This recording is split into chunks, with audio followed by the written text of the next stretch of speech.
Bienvenue sur le résumé de la Classica de San Sebastián 2003, le 9 août, 227 km au menu de cette 7ème manche de la Coupe du Monde. Alors, nous sommes avant l'ascension de Eskibel et il y a un homme à l'avant de la course avec un peu plus de 2 minutes d'avance sur le peloton, emmené notamment par la Rabobank de Rasmussen et Bogert. On pense notamment à Beatsberg comme équipier. Et vous voyez que l'homme de tête va souffrir sur les pourcentages de cette principale difficulté sur le parcours. 7 km 800, 5,8%, c'est assez difficile pour faire une sélection et surtout reprendre l'homme de tête qui est devant depuis un bon moment. Richard Virenque emmène son leader, Paolo Bettini, champion d'Italie, vainqueur de Milan-San Remo et 3ème du Heidvolk.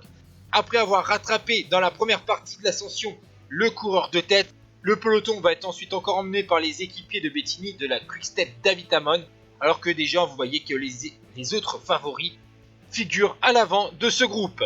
Sur la dernière portion du Eskibel, un groupe d'une dizaine de coureurs va se constituer, avec à l'avant Ivan Basso de la Fassa Bortolo, 25 ans, 7ème du Tour de France. Il y a bien sûr Paolo Bettini, donc le champion d'Italie, Danilo Di Luca de la Saeco, 3ème de l'Amstel, Francisco Casagrande de la Lamprey, vainqueur de 2 étapes du dernier Tour de Suisse et vainqueur en 98 et en 99 de la Classica de San Sebastián, Andrea Noé, 4ème du Giro, Gorka Girikoy-Kiria de l'Euskatel, Davide Rebellin de la Gerolsteiner, vainqueur de la Classicoa en 97, Michael Bogert et Michael Rasmussen, 2 coureurs de la Rabobank.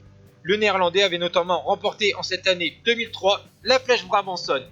Derrière, il y a un peloton, il y a un peu plus d'une minute où figurent Garzelli et Virenque. Bon, ça c'est pas bien important pour le groupe de tête puisqu'ils vont pas rouler, mais Celestino, Scarponi, Wegman, Paolini ou encore Merckx, 2ème en 98 et Verbrugge, 2ème en 99. Ce groupe ne reviendra jamais sur les 10 hommes de tête et on va arriver dans une petite difficulté placée à 15 km de l'arrivée. Vous voyez que Francisco Casagrande, on pense qu'il a attaqué, mais non, c'est devant que tout s'est joué. 2 coureurs italiens, vous allez me dire, bah oui, il y a quasiment que des Italiens dans ce groupe, à part un Néerlandais, un Danois et un Espagnol. Tout le reste, c'est des Italiens. Et c'est Bettini avec Ivan Basso qui sont sortis à 15 km de l'arrivée. Le duo transalpin va parfaitement collaborer, alors que derrière, 2 petits groupes s'est constitué, avec dans un premier temps Di Luca, Casagrande et Noé, et ensuite derrière Rebellin, Bogert, Rasmussen et Gerikoya. Et donc ce groupe va redescendre sur San Sebastián, alors que vous voyez le deuxième groupe avec les 4 coureurs, et devant, parce que la moto 2 suivait le deuxième groupe de chasse, il y a un premier groupe de chasse devant, à une dizaine de secondes derrière le duo Bettini-Basso.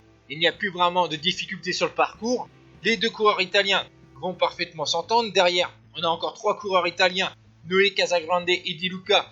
Ils vont essayer de revenir, mais malheureusement, ils ne reviendront jamais sur Paolo Bettini et Ivan Basso. On va donc arriver, après avoir vu le quatuor qui constitue le 3ème groupe de chasse, on va retrouver donc le duo arrivé dans la capitale basque avec ce petit faux plat montant dans l'entrée de la ville. Ça va faire aucune différence pour les 2 coureurs qui vont donc se disputer la victoire sur cette édition de la classique San Sebastián.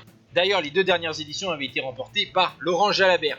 Et donc, le dernier kilomètre, on va assister à un sprint facilement remporté par Paolo Bettini après 5 heures et 44 minutes de course sous le soleil basque, devant donc Ivan Basso. La 3ème place revient à 20 secondes à Danilo Di Luca devant Casagrande et Noé. Et ensuite, vous allez voir le 2ème groupe de chasse arriver à une trentaine de secondes. Et donc Paolo Bettini profite de cette victoire pour prendre le maillot de leader de la Coupe du Monde. Ciao tout le monde!